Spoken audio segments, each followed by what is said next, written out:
How to fix Apple Music app crashing issue after iOS 17 beta on iPhone. Let's get started.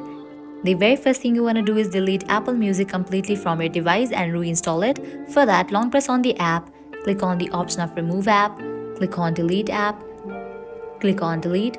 Once you delete this app, open your App Store, search for the app and install it. With that, your problem might be fixed.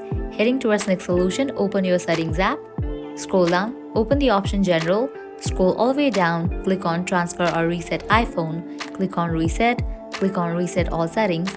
Now enter your passcode over here to continue with the process.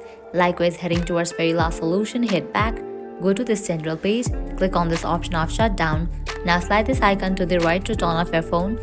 After you turn off your phone, wait for a few minutes, turn it back and check whether your problem has been solved or not. Applying all these solutions, your problem will be fixed. So this is how you can fix Apple Music app crashing issue after iOS 17 beta on iPhone. If this video was helpful, don't forget to like, share and subscribe. Thank you.